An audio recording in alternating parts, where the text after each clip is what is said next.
अस्सलाम वालेकुम, welcome to अलराफिक computers. मैं हूं आपका teacher Mohammad Sarwar. Microsoft Excel series की आज की हमारी जो क्लास है उसमें हम सीखेंगे बैलेंस शीट कैसे बनाई जाती है।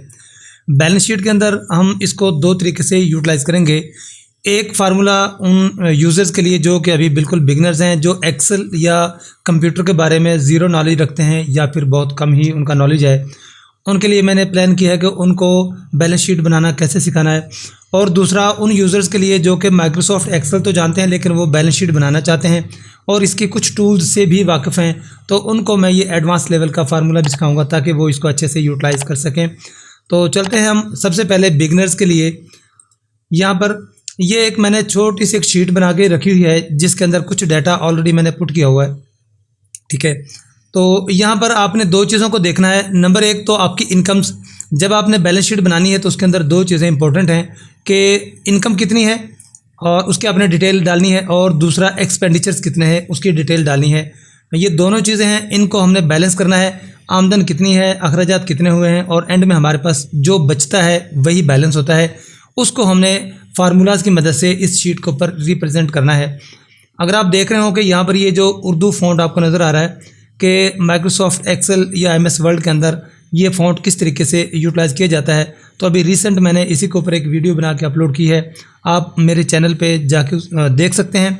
ये मैं आपको दिखा दूं कि ये मेरे चैनल का थोड़ा सा रिव्यू है। यहाँ पे तकरीबन एमएस वर्ड का कंप्लीट कोर्स पड़ा हुआ है और इस वक्त हम माइक्रोसॉफ्ट एक्सेल सीरीज़ जो है उसकी वीडियोज़ डाल रहे हैं, और इन पेज की भी कुछ वीडियोज़ हैं। अगर आप कंप्लीट कोर्स सर्च करना चाह रहे हैं तो यहाँ पर आपने जाना है चैनल पर और प्ले लिस्ट पर क्लिक कर देना है।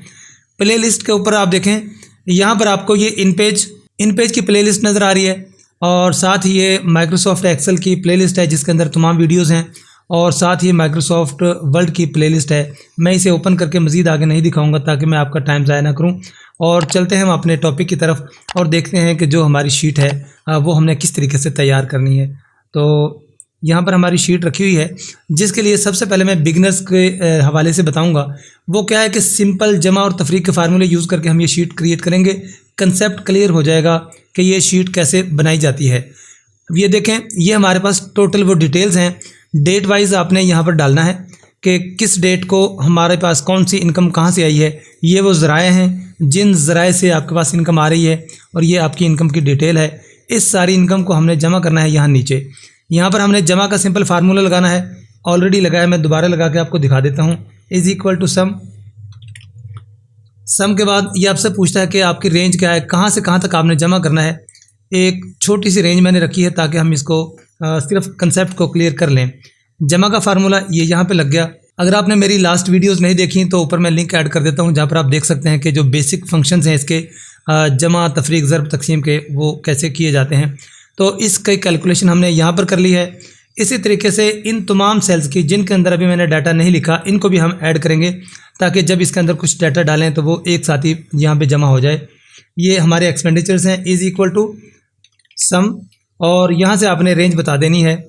ये रेंज है जिसको हम जमा करना चाह रहे हैं, और यहाँ पे एंटर करता हूँ तो देखें ये हमारी इनकम और ये हमारे एक्सपेंडिचर्स हैं। अब ये नीचे थोड़ा सा रिव्यू है जिसके अंदर हम अपने एक्सपेंसेस और बैलेंस को देख सकते हैं। ये जो है इसको मैंने कैसे यूटिलाइज़ किया, यहाँ पे जस्ट यहाँ पे आपने इज़ इक्वल टू का सिंबल डालना है और इनकम वाली जो टोटल है इसके साथ इसको टच करके इस सेल का रेफरेंस देकर और इसको आपने एंटर प्रेस कर देना है। तो यहाँ पे जो भी टोटल होगा वो यहाँ पे शो हो जाएगा। इस तरीके से यहाँ पर जो एक्सपेंसेस हैं इज़ इक्वल टू, मैं चाहता हूँ कि इस सेल के अंदर वो तमाम डाटा आ जाए जो यहाँ पे है। एंटर करता हूँ तो ये एक्सपेंसेस का टोटल आपके पास यहाँ मौजूद है। अब हम बैलेंस करेंगे। यहाँ पर सिंपल एक तफरीक का फार्मूला है। हमने क्या करना है, is equal to this cell जो कि टोटल है हमारी इनकम का, और अब माइनस कर देंगे उसमें से हम तमाम अपने एक्सपेंसेस को।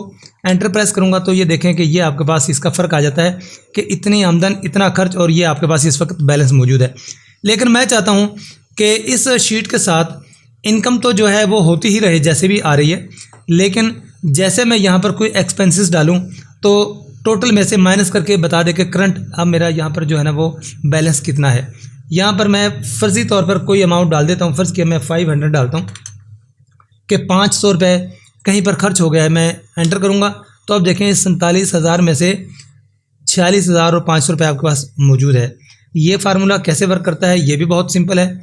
इस पहले वाले फार्मूले को मैं डिलीट कर दूँ, ठीक है। सबसे एक जो पहला सेल है उसके अंदर हम फार्मूला पुट करेंगे और बाकी हम कॉपी पेस्ट कर लेंगे, ठीक है। ये जो आपको टोटल नज़र आ रहा है ये भी मैंने इस सेल का ही इसको इक्वल किया है कि जो यहाँ पे बैलेंस होगा वो यहीं पे शो होगा, क्योंकि मैंने बैलेंस अपने फार्मूला के अंदर इसको यूटिलाइज करना है। यहाँ पे मैंने फार्मूला लगाना है इज इक्वल टू, अब मैं क्या चाहता हूँ कि जो मेरा ये वाला सेल है ये टोटल है, इसमें से माइनस कर दे किस चीज़ को, जो मेरा यहाँ पे खर्च हुआ। जैसे मैं खर्चा डालूंगा तो ये माइनस करके यहाँ पर मुझे शो कर देगा। ये देखें 1,23,000 में से 1,000 माइनस करें तो ये बचता है। अब इस फार्मूला को मैं कॉपी पेस्ट करूँगा तो ये देख सकते हैं कि आप ये अच्छे से वर्क कर रहा है। आप जो भी यहाँ पर एक्सपेंसेस डालेंगे ये उसको उसके साथ ही बैलेंस करता रहेगा। अगर आपने इधर कोई इसके अंदर कोई नई इनकम डाल दी है, जैसा कि मैं डालता हूँ कहीं से कोई 5,000 कोई किसी मद में हमें पैसे मिले हैं उनको हमने ऐड करना है। ये देखें 45,000 है, 5,000 हमारे पास जैसे ही कोई नई इनकम आएगी तो ये देखें ये प्लस करके दिखा देगा कि हमारा बैलेंस इस वक्त ये मौजूद है। इसके अंदर ये कबात है कि ये देखें जिन सेल्स के अंदर अभी हमने काम नहीं किया ये उस डाटा को भी शो कर रहा है। अगर मैं चाहूँ कि यहाँ पर जब मैं कुछ लिखूँ उस वक्त ही ये शो हो, आगे पीछे ये यहाँ पर बिल्कुल ब्लैंक रहे, उसके लिए हमें जो है ना एडवांस फंक्शन यूज़ करना पड़ेगा। हम चलते हैं दूसरी शीट पर जहाँ पर मैं एडवांस जो फार्मूला है वो आपको समझाऊंगा। बेसिक यूज़र्स के लिए इतना भी काफ़ी है, वो इससे अपना काम चला सकते हैं। ये शीट आपने तैयार करनी है, इसकी आपने प्रैक्टिस करनी है। एडवांस फार्मूला लगाने के लिए यहाँ पर देखें लगा हुआ है फार्मूला, यहाँ पर भी ये फार्मूला ऑलरेडी पुट है। अगर मैं यहाँ पर क्लिक करूँ, ये देखें जैसे सेल को मैं सिलेक्ट करता हूँ तो आप ऊपर जाके देख सकते हैं कि यहाँ पर ऑलरेडी फार्मूला जो है ना वो लगा हुआ है। लेकिन क्या है कि ये आपको जो है ना नज़र नहीं आ रहा, चूँकि इसके अंदर हमने कमांड यही दी है कि जब कोई डाटा डालेंगे तभी ये शो करेगा। ये कैसे करना है ये मैं अभी आपको समझा देता हूँ। बाकी चीज़ें करने की ज़रूरत नहीं है कि हमने टोटल कैसे फाइंड करना है, ये सब कुछ तो मैं आपको इस वीडियो के स्टार्ट में ही समझा चुका हूँ कि आपने इनकम को कैसे जमा करना है और एक्सपेंडिचर्स को कैसे करना है। अब मैं सिर्फ ये वाली साइड आपको समझाने की यहाँ पे कोशिश करूँगा, उम्मीद है कि आपको समझ आ जाएगी। मैं यहाँ से जो फार्मूला लगा है इसको मैं डिलीट कर देता हूँ। यहाँ पर मैंने फार्मूला लगाना है, इफ़ की कंडीशन लगाऊंगा क्योंकि मैं कंडीशनल लगा रहा हूँ कि अगर यहाँ पे कोई डाटा हो, अगर डाटा हो तो ये बैलेंस शीट यहाँ पे शो कर दे बैलेंस को, और अगर यहाँ पर कोई डाटा नहीं है, मैंने कुछ भी पुट नहीं किया, तो फिर ये ब्लैंक ही रहेगा। ठीक है, इज़ इक्वल टू इफ़ से शुरू करेंगे। इफ़ क्या है, मैं इसको यहाँ पे इस सेल का रेफरेंस दूंगा कि जो ये वाला सेल है, अगर इस सेल के अंदर ज़ीरो अमाउंट ना हो, इट मीन्स ये ब्लैंक ना हो कि ये ज़ीरो से बड़ा हो, कॉमा। फिर वो पूछता है कि आपकी अब जो आप क्या चाहते हैं। मैं चाहता हूँ कि अगर ये हो, ज़ीरो ना हो, ज़ीरो से बड़ी अमाउंट मतलब 1 2 3 या इससे ज़्यादा अमाउंट हो, खाली ना हो, तो फिर क्या कर दे, फिर ये जमा कर दे किसको, सम। अब मैंने बताना है कि सम किस चीज़ को करना है। मैं कह रहा हूँ कि जो ये वाला है, ये सेल, इसमें से सम करे, यानी कि प्लस के लिए भी और माइनस के लिए भी, दोनों के लिए हम सम को ही यूज़ करेंगे। अब मैं चाहता हूँ कि इसमें से माइनस करे, किस चीज़ को करे। अब ना इस चीज़ को मैं यहाँ पे फिक्स कर दूंगा। ठीक है, फिक्स किस लिए करना है ये मैं आपको पहले भी अपने मुख्तलिफ क्लासेस में वीडियोस में समझा चुका हूँ। जब हमने किसी भी फार्मूले को ड्रैग करना होता है तो जैसे ही फार्मूला नीचे कॉपी होता है, वो सेल जिनका हमने रेफरेंस दिया है वो भी एक स्टेप डाउन हो जाते हैं। अगर हम राइट साइड पे इसको ड्रैग करते हैं तो फार्मूला राइट पे ड्रैग हो जाता है। मैं चाहता हूँ कि जो H6 ये वाला सेल है ये मेरा फिक्स ही रहे। मैं किसी भी सेल के अंदर फार्मूला लगाऊं लेकिन हर बार वो माइनस यहीं से ही करे। इसको मैं F4 प्रेस करके फिक्स कर देता हूं, कॉमा। अब मैं चाहता हूं कि इसमें से माइनस करे, किस चीज़ को माइनस करे, यहाँ पर जो अमाउंट है उसको माइनस करे। ठीक है, अब यहाँ पर मैं ना सम का फार्मूला लगाऊंगा क्योंकि मैं मुसलसल चाहता हूँ कि यहाँ पर तो सिर्फ एक सेल है, जब ये एक स्टेप नीचे जाएगा मैं चाहता हूँ कि पहले और दूसरे सेल को जमा करे, उस जमा को इसमें से माइनस कर दे। जब एक स्टेप मज़ीद नीचे जाए तो मैं चाहता हूं कि इन 3 सेलों को जमा करे, जो टोटल बने उस टोटल को माइनस कर दे इसमें से। इसके लिए हमने क्या करना है कि यहाँ पर जो मैं लगाऊंगा, एक ना ब्लैंक सेल का मैं यहाँ पर आसरा लूँगा। चाहूँ तो मैं 2 दफ़ा इसी सेल का नाम ले सकता हूँ कि इनिशियल सेल कौन सा है और उसका जो लास्ट सेल है वो कौन सा है। ठीक है, अब यहाँ पर मैं इन 2 सेल्स को जमा करता हूँ। ये सिर्फ मैंने यहाँ से शुरू करके और यहाँ तक इन 2 सेल्स की मैंने जमा करनी है, कि चूँकि मैंने ब्लैंक रखा है और इसको भी मैं फिक्स कर दूंगा ताकि ये परमानेंटली फिक्स ही रहे। इस सेल को मैंने फिक्स कर दिया। फिक्स करने का मतलब ये है कि जब भी मैं ड्रैग करूँ तो ये यहीं पर रहे, स्टार्टिंग पोजीशन इसकी यही रहे, लेकिन जैसे जैसे सेल्स नीचे जाएं इसकी जो अगली पोजीशन है वो एक स्टेप डाउन होती जाए और वहाँ तक के टोटल को ये जमा करके और इसमें से माइनस करके और मुझे ये जवाब यहाँ पे दे दे। अब यहाँ पर देखिए दो कंडीशंस हैं। एक तो कंडीशन ये हो गई कि अगर इस सेल के अंदर कोई अमाउंट हो तो ये जमा करे, और दूसरी कंडीशन क्या है कि जैसे जैसे मैं नीचे इसको खींचूंगा तो ये वैसे वैसे इसकी जमा की रेंज जो है ना वो बढ़ती चली जाएगी। ठीक है, अब यहाँ पर मैंने जो सम का फार्मूला लगाया है इसको ब्रैकेट क्लोज करके मैं बंद कर देता हूँ। एक तो ब्रैकेट क्लोज होगी इस सम वाली, ठीक है। अभी जो ये ब्रैकेट हमने लगाई थी, ये जो ब्रैकेट है ना, ये अभी हमने इसको क्लोज नहीं किया, सॉरी, ये हमने यहाँ पर इसको माइनस करना था। ये मैं गलती कर रहा हूँ एक, कि ये जो फिक्स किया है ना सेल, इस फिक्स किए हुए सेल में से माइनस करना है। ओके, यहाँ पर जो फिक्स किया हुआ सेल है इसको माइनस करना है और इसको मैं सम करूँगा। यहाँ पे सम का फार्मूला लगाऊंगा, ये जमा करेगा इन सेल्स के रेंज को और इसमें से माइनस करेगा। ठीक है, अब ये जो पहले वाला सम था इसकी एक ब्रैकेट मैंने और क्लोज कर देनी है। ठीक है, अब मैं कॉमा लगाऊंगा। अब इफ की कंडीशन में चूंकि दो चीज़ें होती हैं, ट्रू या फॉल, इस टॉपिक के ऊपर भी हम पीछे लॉजिकल टेस्ट जो हमारे थे मैंने पीछे वीडियोस डाली हैं, आप चाहें तो वहाँ जाकर देख सकते हैं लॉजिकल टेस्ट क्या फंक्शन काम करता है। इफ़ की कंडीशन में या तो ये ट्रू है या फॉल। मैंने कहा अगर ये 0 से बड़ा है तो इसको जमा करना है।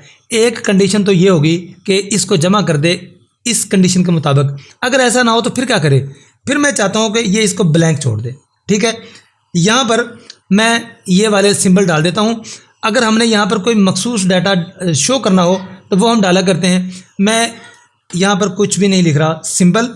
अब इस ब्रैकेट को मैं यहाँ पे क्लोज़ कर दूँगा और जैसे मैं ब्रैकेट क्लोज़ करता हूँ उसके बाद मैंने यहाँ पर एंटर करना है और एंटर करूँगा तो आप देख सकते हैं कि ये इसने इसमें से माइनस कर दिया है।